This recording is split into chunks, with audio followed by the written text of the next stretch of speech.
started. So I thank you all for being patient. Today's daf in Nedarim is daf Yud Bet. And if you need the place, let us know. Good bet.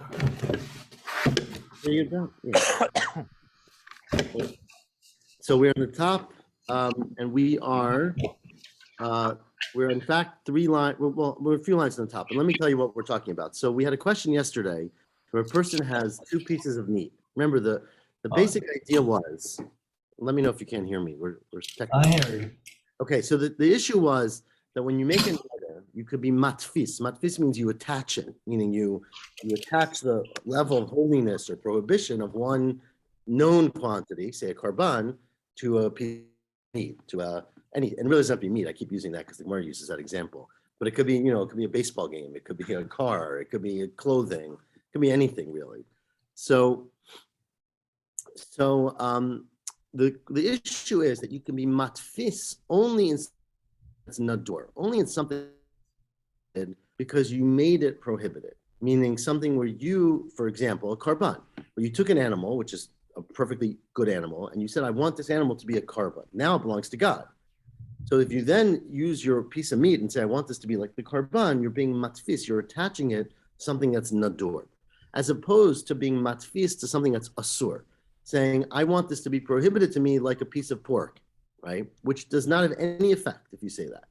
Because, according to most opinions, because we're going to learn, and we get into throughout the Masechet, that being matfis, attaching prohibition from a davar that's asur, that's prohibited, but not a neder, has no impact. The Torah only allows you to make a neder in a certain way. Therefore, we have a lot of questions about how you view certain isurim. Let's say a person takes a piece of meat. We had this question yesterday, and the meat is hektish. It belongs from a karban, but it's a karban that you're allowed to eat. It's a karban shlamim that is normal to eat. And you say, I want my piece of meat to be like this karban meat. But do you mean I want it to be like the karban initially, which is prohibited, or I want it to be like the meat in front of me, which is permitted? So do you go with the original or do you go with the current? And we tried to prove it from the Mishnah, which said that if you take a piece of meat and say, or any food, and say, I want this to be like notar, which is prohibited in the Torah, then it is asur, even though notar is after you did the karban, and therefore it's not hektish anymore. And we answered yesterday that it could be referring to the ola. So I'm going to read that line, second line from the top.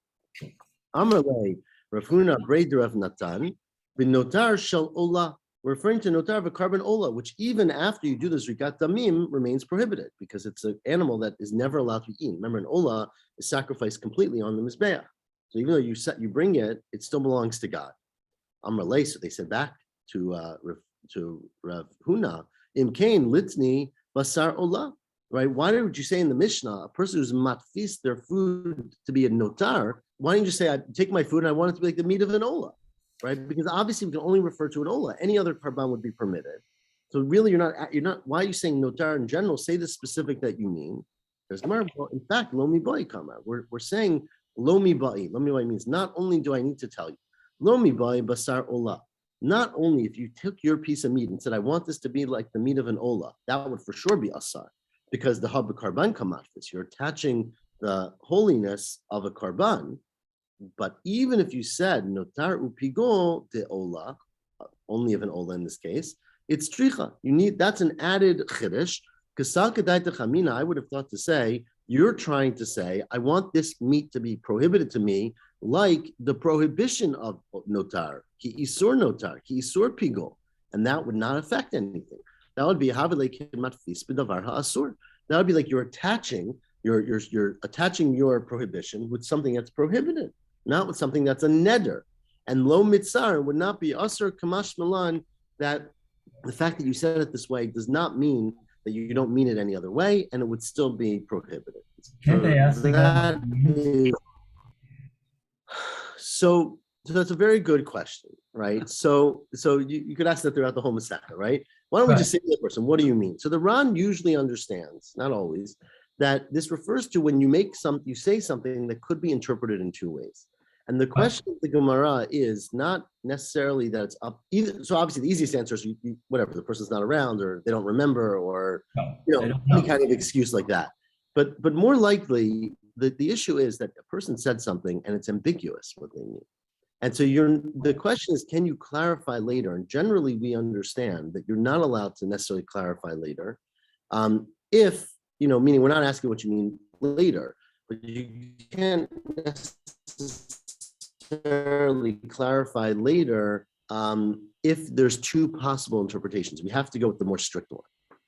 But you can, so that's not so clear. You could clarify unless, you can, I don't know if you could prove from the context. We take language very seriously, right? So like just for example, change of venue.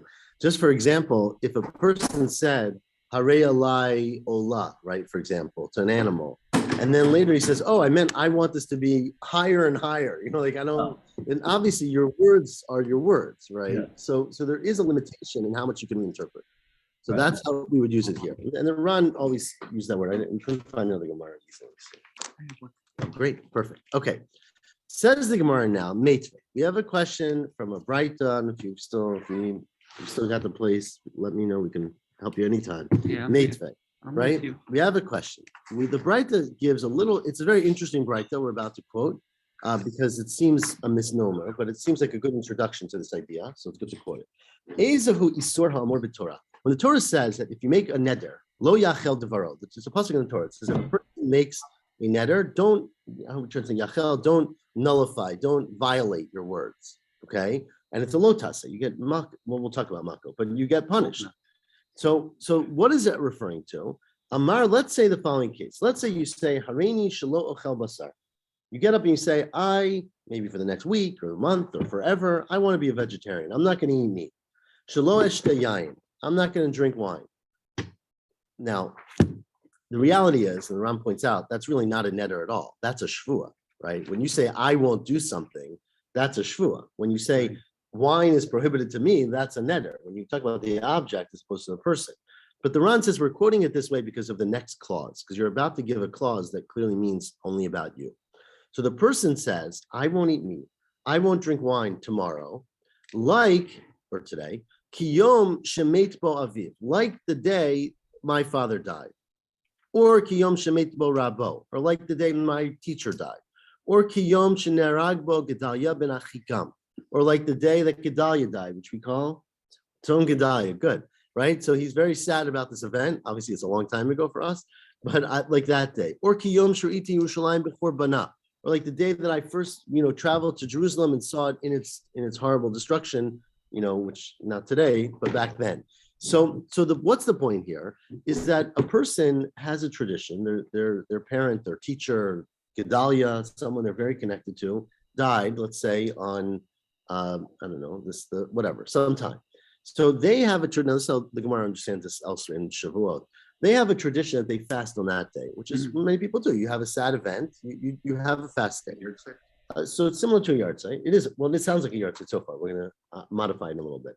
So it's a yahrzeit, but obviously that yahrzeit is what we think of as a parent, but this for a teacher, for an event, a sad day, right? The elections didn't go your way. Anyways, you're fasting. So the point is that you then say, this was many years ago, maybe, you say today, now we think today is the same day. It's the yahrzeit, it's the same day. Today, I want to fast, or I won't eat meat and wine, like the day that happened, right? So you're being matfis. Remember, you're saying today should be like another day, and the other day is a day that's prohibited because of a neder. What's the other day that's prohibited because of a neder? Because there's many people who make a neder that they won't eat on the day that their parent died, or the day that they saw something sad. So you're not saying, I'm not going to eat today because of that day. You're saying, I want today to be like that thing that's prohibited. Sort of saying like this meat should be like a karban. So that's what the Braita says. Now continues the Braita. Amar Shmuel, and not the Braita, the Gemara.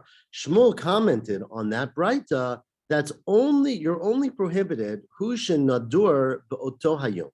You're only prohibited if that day that the person's father died or something, they made a neder on that day. My parent passed away. I'm not eating meat or wine today. So that's a normal thing to make a neder on. 2 years, 5 years later, the person comes and says, I want today to be like that day, right? Because you're now connecting it to a neder, right? So that's what Shmuel said. Now ask the Gemara, I don't understand exactly what Shmuel's adding. Hichidami, it must be, now this is where the yahrzeit gets a little tricky. Lav kigon dekoi bechad b'shaba demitba avua. The person is on the first day of the week. Now the Ran understands this to be literal. It's the Sunday of the month or the season that the person's father died. Right, so we think of a yahrzeit usually by a Hebrew date, Here they're doing Yartzeit slightly differently. The first Sunday in November, right? Or in Kislev or whatever month. What? So exactly, or so that obviously they're not using November, just to be clear, but it's Kislev, let's say, right? So the person's father died. We usually would think of it, it's hey Kislev, right? But here they clearly they thought of it, and this is the Ran says. The other Rishonim disagree, and they say it's referring to Chad b'Shabbat as the day, meaning the day of the month. But it sounds very much in the Gemara that you're standing on the first Sunday in November, in let's say Kislev, right? Or I guess it's Cheshvan now, but let's just say. Right, so the person's father died on the first Sunday of Cheshvan 10 years. It's now 10 years later, it's the same day, or it's the day before the same day. And the person says, I want tomorrow, the Sunday in the Cheshvan, to be a fast, to be a day where wine and meat, to me, is like the day my parent died, right? So you're basically attaching it to something. So you're koy b'chad b'Shabbat, the mitba avur. Now here's the issue. The issue is that the year the person's father died, they fasted. Right? But the subsequent 9 years, they didn't fast, right? Like many things, it's very strong for a couple of years, and then things sort of peter out. And now the person decides they feel guilty or they're motivated and they want to have a resurgence, right? So this year is going to be like the first year. That's what he says, basically, that my parent died. So the issue here is that the question is, what you say, you don't say the first year, you say like the Sunday, right? So avagav diika tuva chad b'Shabbat dehetera. There were many Sundays in the subsequent years that you ate meat and wine. But here we say, even though you're saying today should be like that Sunday. Now that Sunday could refer to the first one, which was when you didn't eat, or it could refer to all the subsequent ones which you did eat. So the fact is that we go l'chumra, as Nava said. You assume it means the bad one, right? The one you didn't eat, which by context, of course, makes a lot of sense, right? Why would you be saying it if you're going to eat the meat? It's not like. But the point is that you go after the Isur, and we want to derive from here that the same thing would be true about a karban. You have a piece of meat in front of you. You have a karban shlamim, which you can eat. But 2 days ago, you couldn't eat it because it was still a karban. And when you say, this should be like this, are you referring to now or are you referring to the past? And so this seems to imply you're referring to the past. So here, Katani Asur, Shema Mina, you see from here, Bi'ikar hu matfis, that you are actually going back and referring to the original day, which in the case of the Yartzeit or the father's death is a day you fasted, and the chance of a karban is a karban that's prohibited. Now says the Gemara, 1 second. The Shmuel hey hachi yitzma, right? Ikar hu matpis, meaning Ikar means the original state of the object. The original state. Ikar. Right. Karban that was originally prohibited. Okay. The Shmuel says the Gemara, well, that's not a proof because this is what Shmuel really said. Shmuel hachi yitzma. This is what Shmuel really said. Amar Shmuel. Now we're quoting Shmuel again. Right? What Shmuel really said, in fact, was that this was talking about where you fasted every single year, right? Where there was no break. Shmuel wasn't saying a situation where the person fasted the first 2 years after the parent died. 6 years they didn't fast. Next year they say, I want this to be like the day the parent died. Shmuel was adding, it's only asur, perhaps, if you fasted every single year. And so you're saying this year should also be like those years, right? You did it every year. Isn't there kind of like, I don't know, a chazaka or something like that? Right, so we mentioned this yesterday. There is, we do generally have a rule, and this is a really great question, where a person, if you do a practice 3 times in a row, we say, you develop a chazaka, and you really have to do a hatarat nedarim before you stop doing it. So first of all, that rule is not necessarily midoraita, right? It might be not as strict. Remember, a neder is midoraita. This is a big deal. So or some would say that there are many people who, especially if you're in a time where you care very much about Nedarim, is that you think or you say when you practice, I'm doing it this year, this is not a long-term commitment, right? Obviously you can speak that out. Even if you do something, you could say every morning, I'm going to Shachar today, but I'm not making this a commitment, kind of thing. So, but you're right, it's a very good point, and we'll have it many more times in the Masechah. Every morning you say clean edit, exactly. Amar Ravina. So now says Ravina, let's try to bring a proof from a following Braita, which is actually a Mishnah later tomorrow. Tashma, kichalat Aaron ketrumato. Well, this is a really important question. So I started off today by explaining that if you're matfis, if you attach your neder to a davar that is a nadur, a thing that is made holy because of a neder, like a karban, which was born, as I said, or you owned it unholy, you made it holy, or tzedakah, or things like that, then a neder becomes chal. But if you're matfis, if you attach your neder to something that's asur, that's prohibited, there's no effect. So if I say this meat should be like chazir, or this meat should be like something that's not midoraita, not a neder, then it's not chal. Okay, so it says this braita, very interesting case. What if you say, I want this piece of meat to be like truma? Now, truma on one hand is something that you make a neder about, right? I would say you make a neder, but you make it into truma. Right? The grain is not sort of born with truma, but you make it into truma. On the other hand, truma is not a neder. It's not like you have the power. I can have truma or not have truma. You have to have truma. You can choose which grains are truma. The truma is a requirement min haTorah, right? You don't decide whether I feel nice today, I want to give the coin a gift. You have to give the coin a gift, right? So says the Braita, how do you view that? So Tashma, if you say I want this to be this piece of meat or this piece of bread should be kechalat Aharon, like the bread we give to Aharon, which we'll see what that is in a second. Ukid trumato, and to the truma we give to Aharon, mutar. It's not prohibited. So truma does not make a neder. Compare something to truma, you don't make it a neder. Now truma I understand. What's chalat Aharon? What are the breads, loaves of Aharon? So we think what that means is that if you bring a karban called a karban toda, everyone recalls, we read about it in the morning, it's the toda. Toda, the Torah says, consists of, it's a gift offering. It consists of 4 types of bread, or challah, what do they call it? The matzah, right? The rikikim, revuchot, and I don't remember all the differences, but some have oil, some are fried, some are baked, right? Waffles, there's all kinds of different kinds, but it's bread and flour. There's no flour and water. There's no sugar, no chocolate chips in it. And you bake 40 loaves of bread, so 10 loaves of 4 different kinds.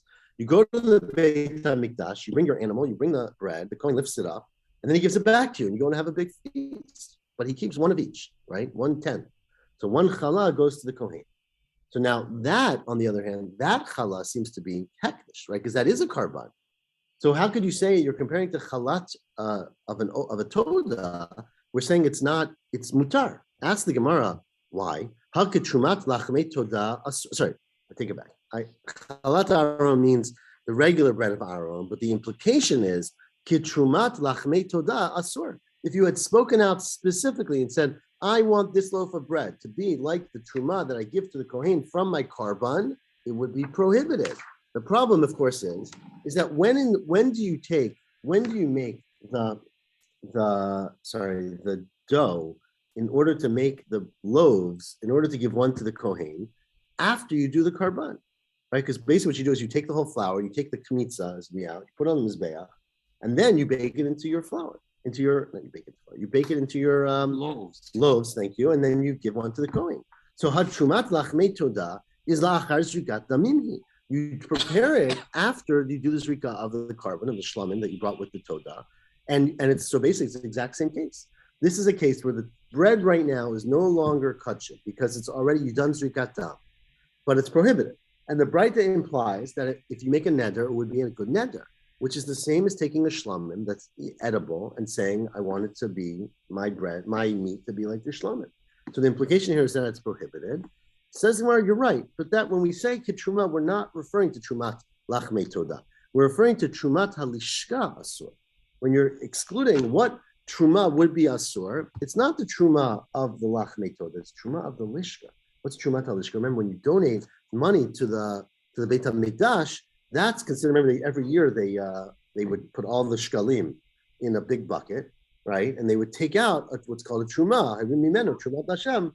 Right, you would take out from it truma to give to the Beit HaKabayit, to use for the Beit HaMikdash. That, of course, is certainly hektish, right? So that would be asur. Says, well, if that's your case, that what's asur is trumat halishka, and you're telling me of a trumat lachmei toda would be mutar. If that's the case, why didn't you say that? Why didn't you say litni lachmei toda or trumat lachmei toda? If I matfis my bread to trumat lachmei toda and kol shekain trumato, and certainly regular truma, it would be permitted, right? So why do you have to tell me the case of the truma of a kohen, which has no neder involved at all, right? Because you never made a neder about truma. Why didn't you tell me just the case of lachmei toda? Says the Gemara, well, that's the chiddush. Hakamashwan that trumat lachmei toda, trumatohi. The simplest explanation is that what we're telling you is that you could treat the truma of the toda like regular truma. So just like regular truma, you cannot make a neder based on regular truma, because that itself is not considered to be a neder, you can't make a neder based on the bread that you give to the Kohen after Zrikat Dam. Because since it's permitted now, there's no hektish in it anymore. It's usher to Yisrael, but it's just an isser. And so if you're adding your neder from isser, it wouldn't become prohibited. So you make a neder on truma, meaning you're either obligated or you're not obligated. Meaning your neder is that my lunch sandwich should be like truma. Right? You're matfis to truma. The question is that truma is not a thing that we call to be neder, because truma is something you do for obligation. Yeah. It's not a voluntary thing. It's not right. Either obligated or you're not obligated. Right. So you can, but you're saying this should be like truma. That's the terminology used. Yeah, that doesn't make a lot of sense, right? A lot of it doesn't. I mean, but first of all, people might not realize, or who knows? Because they're used to giving truma or something, so they.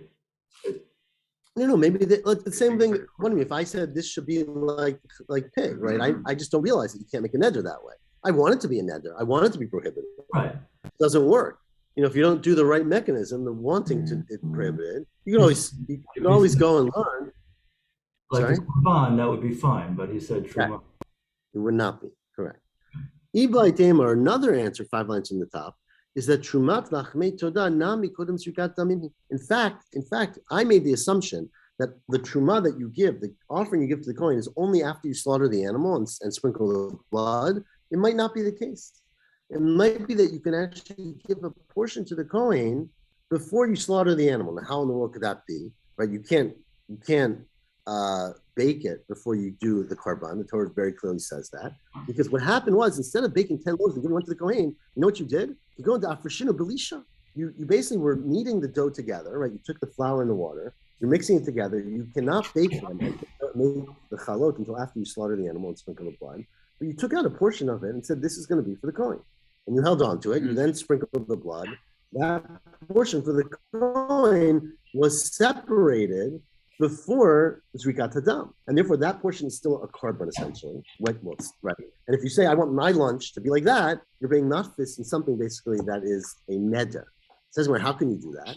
For example, Kihad Amar of Tuvi Bar Kisma, it's like the case of Rav Tuvi Bar Kisma, who said in the name of Shmuel, that if you are lachmei toda, this is a very interesting and imaginative Gemara, if you take your dough, your bread, for the toda, she'afan ba'arba chalot, you bake them into 4 loaves. Remember, the Torah says how many you're supposed to make? 10. Well, 40 altogether, but 10 of each kind. Right. If you did 1 of each kind, which would be a very big loaf, I think, the biggest matzah known to man, right? So you took all that flour, which is enough to make 10 loaves for each type, so 40 of 4 types, and you made 4 loaves. So you made just 1 out of each type, because you can't do less than 4, because there are 4 different types. But you made everything of each type into 1 big loaf. So the bare minimum, but you must have had a very big pot, as you can imagine, a very, very big oven for this, right? I don't exactly, I'm sure Steinsaltz has the measurements, but it's a lot of flour. Let's put it that way. So you made it into 4 loaves. You're Yotze. What are you talking about? The Torah says you make 40. Haktiv arba'im. The Torah says 40. Well, the Torah is only suggestive. Lemitzvah. That's telling you should do it that way. But b'diavad, if you do it this way, you're okay. Says Gemara, that's very interesting. But how do you take off truma, right? So if you have 10 loaves, taking 1 and giving it to the Kohen, it's pretty simple. You just take 1 away. But if you got 1 big thing, how do you give truma from that thing? It says Gemara, truma. You got to take off truma. So what do you think? Well, you cut a piece. The shakol chada rifta al kula. You take. Well, that's our first question. Our first question is maybe you take 1/4. You give the Kohen 1 of the 4. You'll be like, you choose. Take one of these home, bring the wagon, right? So you got to take 1 type of bread for all of 4 types. Hatznam, the Mishnah says, echad mikol karban, right? You have to take 1 from each type of karban. Shelo yitol mikarban al chavero. You can't take truma from 1 type of bread on a different type of bread. That's how we're darshaning it. So you can't take truma from what's called rifucha on rikikim, for example. So you've got to take 1 from each type. So maybe, as James suggested, take a slice. The shakal prusa, mikol chad v'chad. You take a piece, right? You cut the loaf into 10 pieces and take 1/10 and give it to the Kohen. But the Mishnah also says, echad, the Torah says the word echad, you take 1 for the Kohen. Shelo yitel prusa, it has to be echad, it has to be complete. It has to be a full loaf. You can't take it. So what are you going to do now? How do you take lach? How do you give him everything, right? So it's true. It's an interesting question. At least a 10. The problem with giving him everything is two problems. First of all, you probably don't want to do that. But second of all, it's not truma if you give everything. The truma always implies you're muram, you separate from. And if you give the whole thing, you can't call that truma, right? Maybe. So anyways, so the question, so that's where we give the answer. Ella must be that you can take off a piece of dough when you're kneading it, before you made it into one big loaf. Correct, right. So we left out the four smalls, but the shakla chada michametz v'chada min chalot v'chada min tikim v'chada min rucha. Right, you took one portion, 1/10 from the dough from each of the four types. You put that aside and baked it for the kohen. You bake the rest for you. The reason we're recording this whole thing is just so you can think for breakfast, really big loaves also. But second of all, is the real reason we're quoting is that this just proves to you that you're possible to take lachme toda, the bread of the toda, before the zrika. So even though you really can't bake it till after the korban, you can already start preparing it and actually even take away the truma before the zrika, which is when it's still hektish. And so, therefore, there's no proof from this whole case of comparing my bread to lachme toda of the kohen, the truma, because that might have been even before zrika. But you still need 4 distinct loaves for yourself, if you need 4 small loaves for the. So you would, yeah. So, but you'd have 8, as you said. That's how everyone understands. Now, so that is not a proof. So let's say the Gemara now, we're 6 lines from the bottom. One more attempt. Thank you, Hanan. Have a good week. One more attempt to try to resolve this issue. This whole issue of when you take an object that right now is permitted, but was once prohibited, right? And carbon shlamim is the perfect example because it has to be something that was neder, right? So it was once a carbon. You took your animal, you said, I want this to be a shlamim. It's totally prohibited. It's hektish. Then you slaughter on the mizbeach appropriately. Then you get the meat. The meat's permitted to you. Right. And you say, I want my lunch, my steak to be like this meat. The question is, do you mean this meat, the prohibition of this meat? This was once a carbon, or where it is right now? Do you go me'ikara kamatfis, or you do it with where it is right now, with what it was originally? So we're back. We have not resolved. Says the Gemara, lema kitana. There's a following Braita where there's 2 opinions, and this might be one way to understand these 2 opinions that they're discussing, as James calls it, the original question, right? Hare alai kibichar. Let's say you say, I want this meat, this piece of meat, this animal, to be like a bechar to me.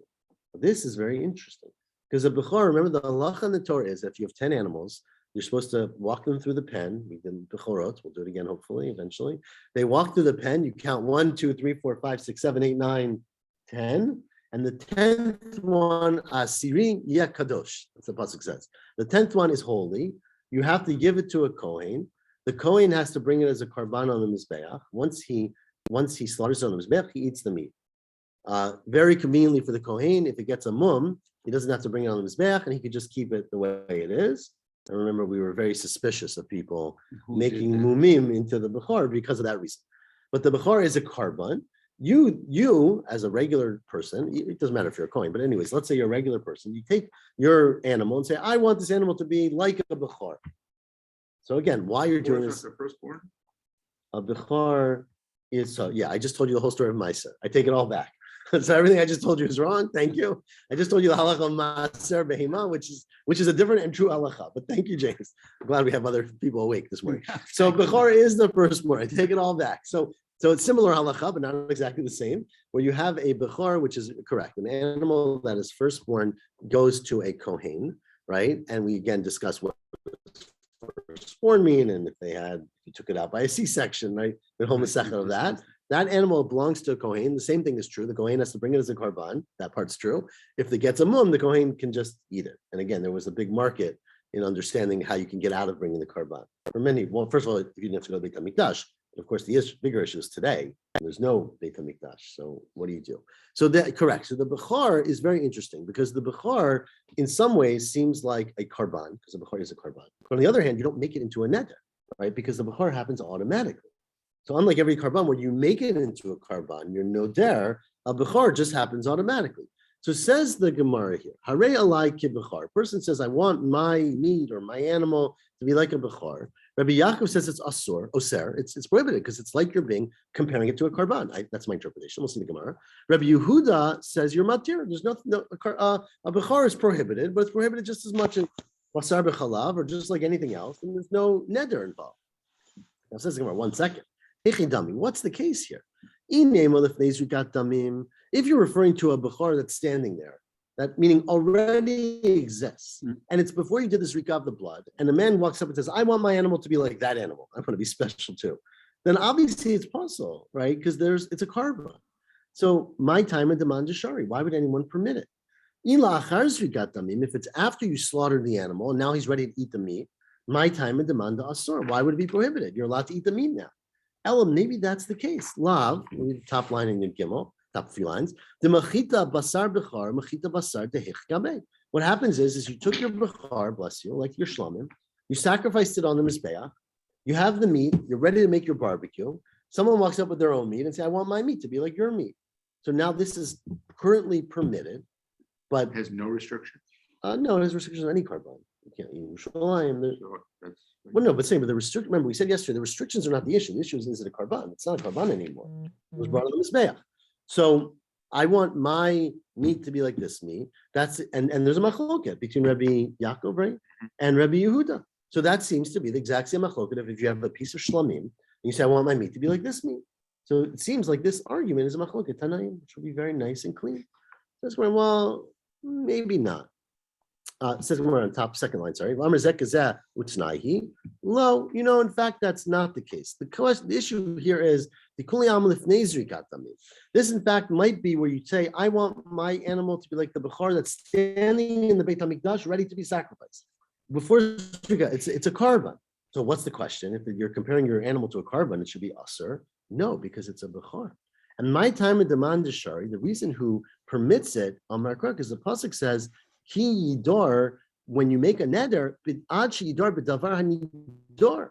Your neder has to be attached to something else that's prohibited because of a neder. La'fuke bechor, the davar ha'asurhu. A bechor is something that is asur, not something that's a nador. And so therefore, bechor does not fit into that category. Now, tomorrow, It's like a trait for an availance. correct. So tomorrow we will discuss the question that, it's true, but it's also a carbon. Right, so you have to sort of resolve this issue of it's not nadur, but it is a carbon, and we're going to see later that we'll see one opinion that even though it's not a carbon, you're supposed to actually announce, even though it automatically becomes kadosh, you're supposed to say this one's a bechor. So it fits into this really middle ground where you make a neder, but it's sort of a voluntary neder because even if you didn't make the neder, it would have happened anyways. So Well, there's we will another pick it up later. possibility. Which is What if the Bechor you're referring to is a firstborn donkey? that's a petarechem, yeah. Right, yeah, that's not a Sorry, korban under any circumstances. Correct. That's not a carbon. That's not a bechor. Yeah, that's a chamor. Okay. Thank you very much. Shavua Thank you. tov. We'll see you. Shavua tov, thank you.